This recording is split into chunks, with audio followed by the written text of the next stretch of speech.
अगर मणिपुर जल रहा है तो भारत जल रहा है।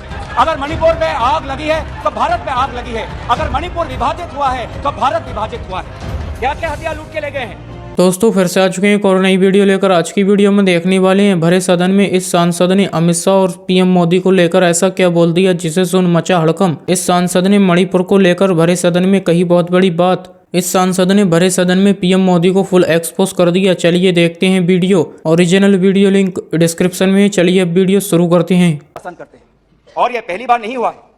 यह पहली बार नहीं हुआ है जब भारत के स्वर्ण पदक लाने वाले कुश्ती के महिला खिलाड़ी जब सड़क पे जब विरोध कर रहे थे तो प्रधानमंत्री मौन थे।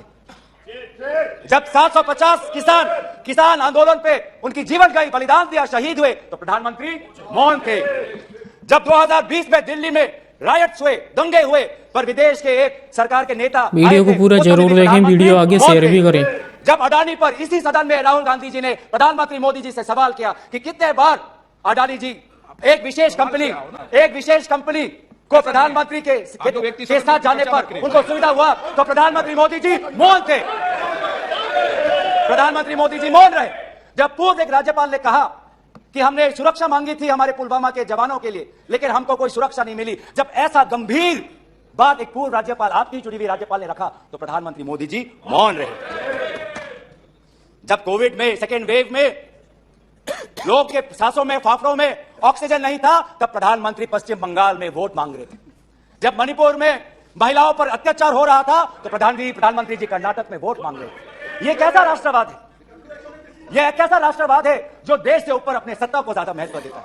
प्रधानमंत्री आज इंडिया अलायंस को बदनाम करने में तुले, देश के नाम को आज बदनाम करने में तुले हैं। अफसोस की बात है, अफसोस की बात है जब आप पॉपुलर फ्रंट ऑफ इंडिया की बात करते हैं, इंडिया मुजाहिदीन की बात करते हैं, ईस्ट इंडिया कंपनी की बात करते हैं, तो हम इंडियन इंस्टीट्यूट ऑफ टेक्नोलॉजी की बात करते हैं, हम इंडियन स्पेस रिसर्च ऑर्गेनाइजेशन की बात करते हैं, हम इंडियन पुलिस फोर्स की बात करते हैं, हम इंडियन एयरफोर्स की बात करते हैं।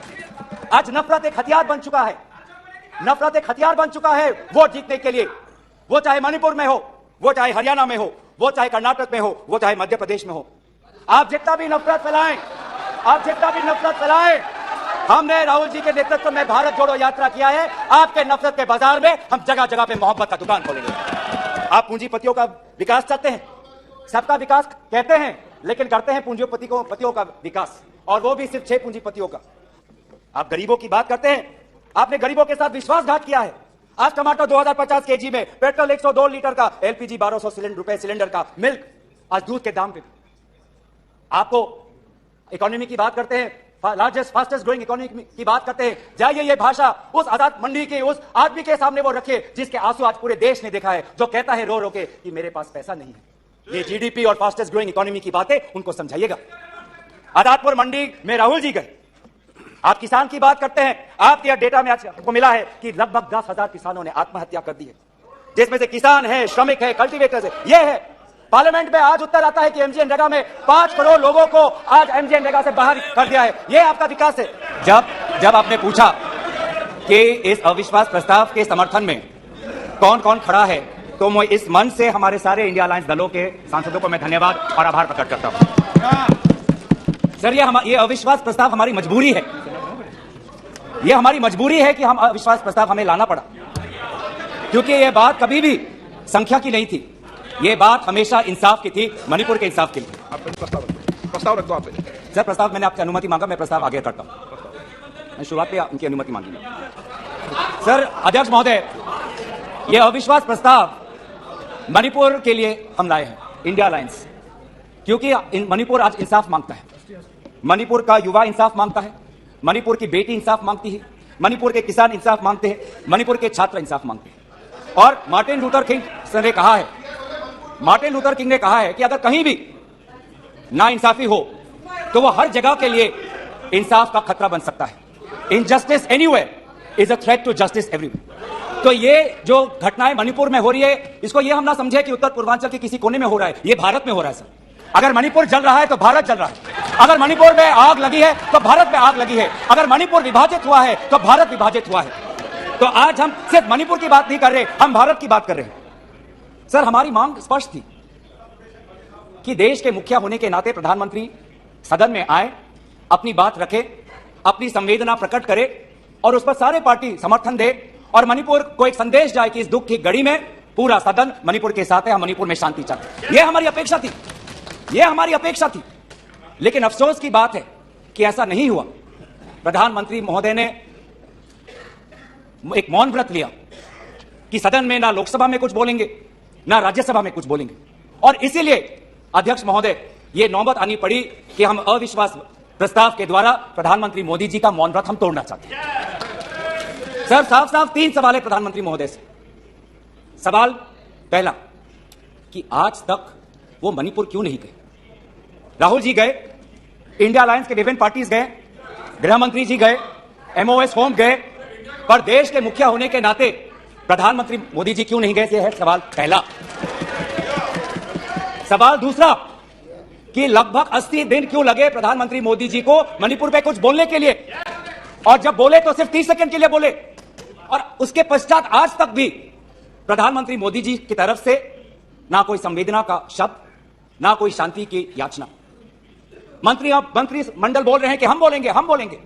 आप बोले, आपको किसी ने नहीं रोका, लेकिन प्रधानमंत्री मोदी जी एक प्रधानमंत्री होने के नाते उनके शब्दों में जो महत्व है वो किसी मंत्री के शब्दों में नहीं है। माफ कीजिएगा, प्रधानमंत्री मोदी जी अगर प्रधानमंत्री होने के नाते एक शांति की पहल करें, उस कदम में जो ताकत है वो किसी मंत्री या किसी सांसद में वो ताकत नहीं है, एक प्रधानमंत्री होने के नाते। सवाल हमारा तीसरा कि प्रधानमंत्री जी ने आज तक मणिपुर के मुख्यमंत्री को बर्खास्त क्यों नहीं किया? आपने गुजरात में जब निर्वाचन आए, गुजरात में जब आपको अपनी राजनीति करनी थी तो गुजरात में मुख्यमंत्री बदल दिए, एक बार नहीं 2 बार। उत्तराखंड में निर्वाचन आ रहे थे तो उत्तराखंड में 1 बार 2 बार 3 बार 4 बार शायद आपने मुख्यमंत्री बदल किया। त्रिपुरा में निर्वाचन आए तो त्रिपुरा में भी आपने निर्वाचन आपने से पहले आप मुख्यमंत्री को बदला। मणिपुर के मुख्यमंत्री में ऐसा क्या आपने विशेष आपका आशीर्वाद आप दे रहे हैं जिन्होंने खुद कबूल किया है कि आज मेरे कारण एक इंटेलिजेंस फेलियर हुआ है? ये 3 सवाल हैं सर, और शायद इन 3 सवालों का 3 उत्तर भी है।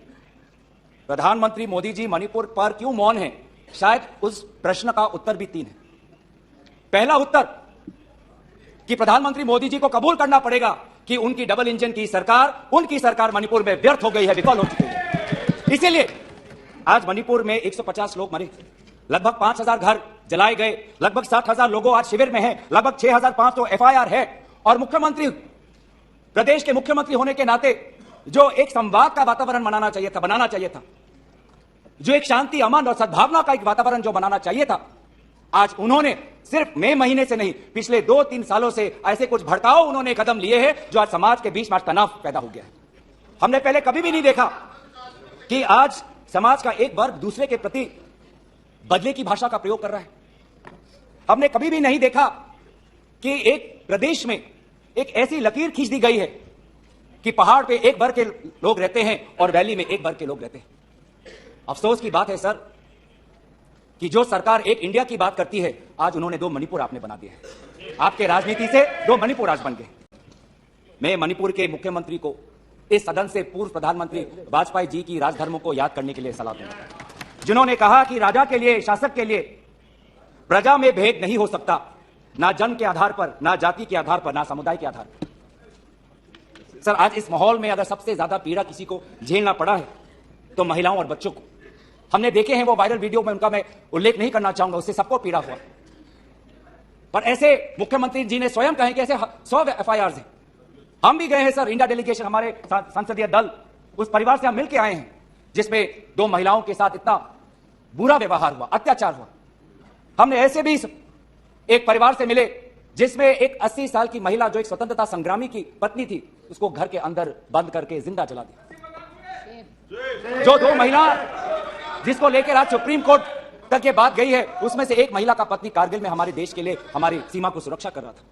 वो कारगिल का जवान बोल रहा है मैंने देश को बचाया, पर मैं अपने घर और अपने परिवार को नहीं बचा पाया। वो तो वीडियो वायरल हो गया, नहीं तो मुझे लगता था कि आज तक प्रधानमंत्री मोदी जी मौन रहते अगर वीडियो वायरल नहीं हो। पर ऐसे 1000 से ऐसे अत्याचार हुए। लेकिन वहां के मुख्यमंत्री क्या कहते हैं? अभी ड्रग्स के ऊपर वो बोलते हैं कि सब ड्रग्स के लिए हुआ है।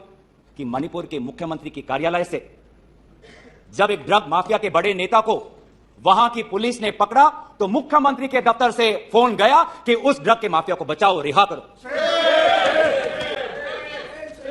और वो ड्रग का माफिया कौन था? वो ड्रग का माफिया आप ही की दल के ऑटोनोमस डिस्ट्रिक्ट काउंसिल के चेयरमैन थे। दूसरा कारण प्रधानमंत्री मोदी जी का मौन रहने का यह है कि आज भारत केंद्र सरकार का गृह विभाग और राष्ट्रीय सुरक्षा सलाहकार आज विफल हुए हैं। क्या हो रहा मणिपुर में? 5000 से ज्यादा हथियार आज लोगों के हाथों में है। लगभग 35 पुलिस स्टेशन में भीड़ वहां जाकर वहां से हथियार अपने साथ ले जाते हैं। कभी आप जितने भी राज्यों का आपने जो उजागर किया है, कभी ऐसी स्थिति देखी है कि 2 महीनों में एक भीड़ पुलिस थाने में जाकर, पुलिस ट्रेनिंग कॉलेज में जाकर वहां पे जो हथियार है वो लेके जाती है? क्या क्या हथियार ले गए हैं? क्या क्या हथियार लूट के ले गए हैं? INSAS rifle, AK-47, light LMG light machine gun, self loading rifle, SMC, motor, grenade, bullet proof jacket, 6 lakh ammunition, 6 lakh गोलियां आज लोगों के बीच में। ये राष्ट्रीय सुरक्षा का मामला नहीं है। कहां है राष्ट्रीय सुरक्षा सलाहकार? ये जो बंदूक है, ये जो गोलियां हैं, किस पर चलाएंगे? ये गोलियां हमारे भारतीय सेना के नौजवानों पर चलाएंगे। ये गोलियां मणिपुर के पुलिस पर चलाए जाएंगे। ये गोलियां मणिपुर के निहत्थे लोगों पर बरसाए जाएंगे। क्या क्या आपने आज ये जो हथियार है सिर्फ मणिपुर तक सीमित नहीं रहेंगे सर। लगभग ये जो 6 लाख एम्यूनेशन है, गोला बारूद है, AK-47, ये तो युद्ध के हथियार है, ये युद्ध के स्तर है। ये सिर्फ मणिपुर तक नहीं सीमित रहेंगे, ये आज उत्तर पूर्वांचल में भारत के अलग अलग जगह में ये हथियार जाएंगे और भारत के समाज को आज अशांति का वातावरण बनाएंगे। तो क्या कर रहे हैं आप? आज ही हमें सुनने में मिला कि असम राइफल्स, जिसको जिम्मेवारी दी गई है देश को लोगों को बचाने के लिए, उनको हटाया जा रहा है। मुख्यमंत्री के घर के जो विधायक हैं, मैं उनका नाम नहीं लूंगा, वो पूछते हैं कि इतने हथियार कहां से आए? क्या कर रही है केंद्रीय शासित सुरक्षा दल? ये असम राइफल्स किसके अनुसार काम करता है? ये असम राइफल्स गृह विभाग के मंत्रालय से इनको निर्देश दिया जाता है। तो एक ऐसी व्यवस्था बन गई है मणिपुर में कि मणिपुर के पुलिस आज असम राइफल्स के जवान पर उंगली उठा रहे हैं, असम राइफल्स के जवान आज मणिपुर के पुलिस पर उंगली उठा रही है। ये बना 21वीं सदी के भारत में।